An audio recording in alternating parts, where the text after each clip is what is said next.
పదవ తరగతి పరీక్ష రాస్తున్న విద్యార్థులకు బాలబాలికలకు ఒక శుభవార్త. మీకు ఇప్పటికే చెప్పుంటారు, 1 నిమిషం లేట్ వచ్చినా 2 నిమిషాలు లేట్ వచ్చినా ప్రవేశం ఉండదు అని భయపెట్టుంటారు. కనుక మీరు కొంచెం ముందే బయలుదేరండి. ఆఖరి నిమిషంలో మీరు చదివే చదువు ఎందుకు అక్కరకు రాదు.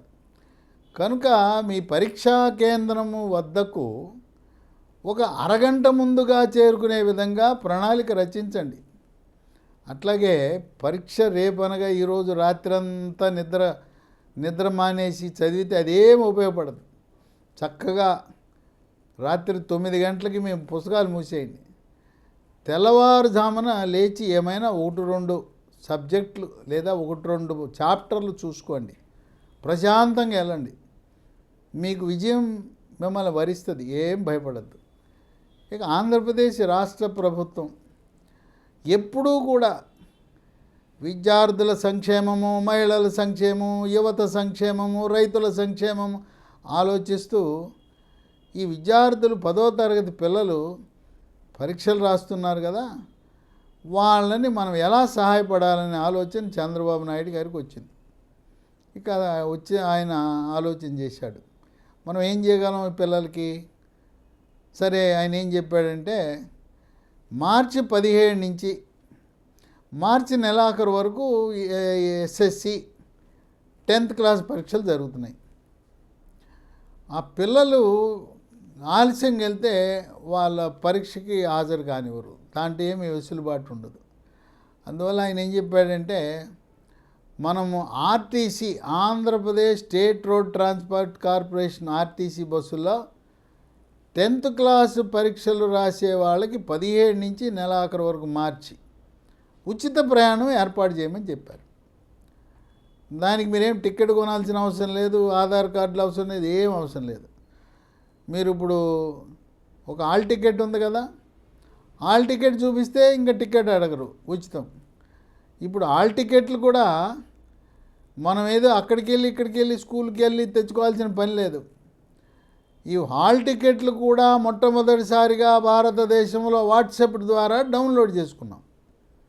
వాట్సాప్లో డౌన్లోడ్ చేసుకుని దాన్ని తెల్ల కాగితం మీద ముద్రించుకోండి. విద్యాశాఖ అధికారులు చెప్తున్నారు, కలర్ పేపర్ మీద ముద్రిస్తే మేము అంగీకరించమంటున్నారు. తెల్ల కాగితం మీద ముద్రించుకోండి. మరి ఏ రాష్ట్రము ఇట్లా వాట్సాప్లో మన ఇంట్లో కూర్చుంటే మన వాట్సాప్కి హాల్ టికెట్ వచ్చేసింది, దాన్ని మనం డౌన్లోడ్ చేసుకోవటం, ముద్రించుకోవటం, హాయిగా పరీక్షా కేంద్రానికి వెళ్ళటం. ఇది ముఖ్యంగా ఇది ఎందుకు ఉపయోగపడుతుందంటే, నాకు తెలిసి కొన్ని ప్రైవేటు కార్పొరేట్ విద్యా సంస్థలు ఫీజు బకాయిలు ఉన్నాయని చెప్పి వాళ్ళకి మనం దొరికేది మన జుట్టు ఎక్కడ ఉంటుందంటే, ఈ ఫీజు బకాయిలు చెల్లించకపోతే హాల్ టికెట్ ఇవ్వరు.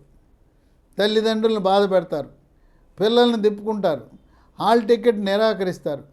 ఇక అప్పుడు ఆ తల్లిదండ్రులు ఆ బాధ భరించలేక వీళ్ళు హాల్ టికెట్ ఇవ్వటం లేదని అప్పో సొప్పో చేసి మరి ₹2 వడ్డీ, ₹3 వడ్డీ లేదా బంగారం తాకట్టు పెట్టి ఏది దొరికితే అది అమ్మేసి ఆ పిల్లల చదువు కోసం ఆ కార్పొరేటు ప్రైవేటు విద్యా సంస్థల బకాయిలు చెల్లించి హాల్ టికెట్ తెచ్చుకునేవారు.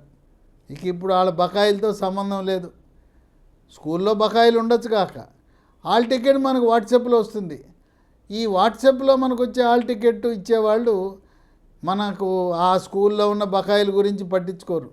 కనుక ప్రైవేటు విద్యా సంస్థలలో చదివే వారికి ఇది ఒక మంచి అవకాశం. ఇక ఇది ఎక్కడి నుంచి ఎక్కడికి, మీరు పరీక్షా కేంద్రం వరకే అర్హులు. మీరు ఇంటి దగ్గర నుంచి బస్సు ఎక్కి పరీక్షా కేంద్రం వరకే వెళ్ళాలి. ఇప్పుడు పరీక్షా కేంద్రాలు రాష్ట్రంలో ఎన్ని ఉన్నాయి? 3500 కేంద్రాలు ఉన్నాయి. ఎంతమంది పిల్లలు 10th క్లాస్ పరీక్ష రాస్తున్నారు ఈ విద్యా సంవత్సరం 25లో అంటే 6,50,000 మంది రాస్తున్నారు. ఏ బస్సు పడితే ఆ బస్సు ఎక్కబాకండి, దానికి కూడా కొన్ని పరిమితులు ఉన్నాయి. ఆర్టీసీ పల్లె వెలుగు ఎక్కండి, లేదు జిల్లా పల్లె వెలుగు ఎక్కండి, సిటీలో అయితే సిటీ ఆర్డినరీ బస్ ఎక్కండి. ఇవి ఎక్కితే మీరేమీ డబ్బులు కట్టవలసిన అవసరం లేదు.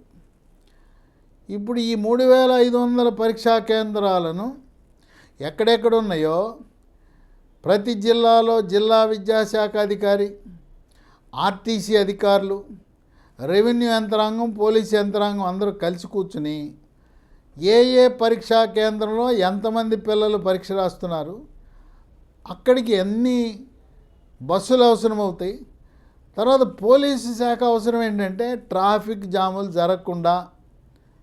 ఎందుకంటే ఈ బస్సులు జామ్ అయిపోయినాయి అంటే వాడు సమయానికి చేరడు. కనుక పోలీసు, రెవెన్యూ, అలాగే రవాణా శాఖ, విద్యాశాఖ, ఆర్టీసీ అన్ని శాఖల సమన్వయంతో జిల్లా కలెక్టర్ ఆధ్వర్యంలో ఈ 10th క్లాస్ పరీక్షలు రాస్తున్నారంటే దానికి మొత్తానికి నిర్వహణ ఎవరు బాధ్యత అంటే జిల్లా కలెక్టరు. సక్రమంగా పేపర్ లీకులు కాకుండా చక్కగా నిర్వహించవలసిన బాధ్యత జిల్లా కలెక్టర్ది. కనుక శాఖలనందరినీ సమన్వయపరిచి ఏ పరీక్షా కేంద్రానికి ఎన్ని బస్సులు వెళ్ళాలి, బస్సులు ఎక్కడ నిలబెట్టాలి, మళ్ళీ పరీక్ష అయిపోయే సమయానికి ఎన్ని బస్సులు అక్కడికి రావాలి, ఇవన్నీ కూడా ప్రణాళికాబద్ధంగా ఒక నూతన పద్ధతిలో ఆంధ్రప్రదేశ్ రాష్ట్రంలో చంద్రబాబు నాయుడు ప్రవేశపెట్టాడు. తెలంగాణ రాష్ట్రంలో కూడా అక్కడున్న ముఖ్యమంత్రి రేవంత్ రెడ్డి కూడా ఆయనకి ఈ ఆలోచన వచ్చి, లేదు ఆంధ్రప్రదేశ్ని చూసి తెలంగాణలో కూడా ఈ విధంగా 10వ తరగతి పరీక్ష రాసే పిల్లలకు ఉచితంగా ఆర్టీసీ సేవలు అందిస్తే బాగుంటుందని తెలంగాణ రాష్ట్రంలో ఉండే తల్లిదండ్రులు, పిల్లలు కోరుకుంటున్నారు. మరి రేవంత్ రెడ్డి మనసు కరుగుతుందా? ఆంధ్రప్రదేశ్ రాష్ట్రాన్ని వాళ్ళు అనుకరించి వాళ్ళు కూడా ఉచితంగా బస్సులు 10th క్లాస్ పిల్లలకు పెడతారా లేదా వేచి చూడవలసిన అవసరం. కనుక చక్కగా 10th క్లాస్ విద్యార్థుల సౌకర్యం కోసం ఈ ఆర్టీసీ సౌకర్యం, ఆర్టీసీ బస్సులు ఏర్పాటు జరిగింది. అయితే మీరు ఇంటి నుంచి ముందుగా బయలుదేరండి. ముఖ్యంగా సిటీలో ట్రాఫిక్ జాముల సమస్య ఉంటుంది.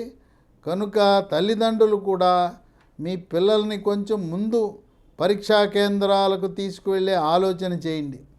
గతంలో పిల్లల్ని మన తల్లిదండ్రులు బైక్ మీద ఎక్కించుకుని వెళ్ళేవారు.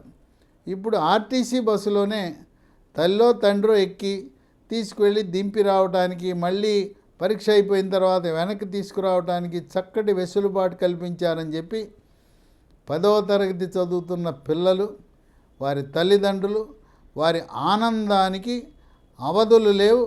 వారు చంద్రబాబు నాయుడుని దీవిస్తూ, నాయనా కలకాలము నువ్వు జీవితకాలం పర్మనెంట్గా ఆంధ్రప్రదేశ్ రాష్ట్రానికి ముఖ్యమంత్రిగా వర్ధిల్లు నాయనా, నీలాంటి ఆలోచన, నీలాంటి కష్టాలు తెలుసుకునే వ్యక్తి మాకు ఎవరు రారు నాయనా అని చెప్పి ఆయన్ని మనసారా దీవిస్తూ ఆశీర్వదిస్తూ ఆంధ్రప్రదేశ్కి పర్మనెంట్ ముఖ్యమంత్రిగా ఉండాలని చెప్పి ప్రజలు కోరుకుంటున్నారు.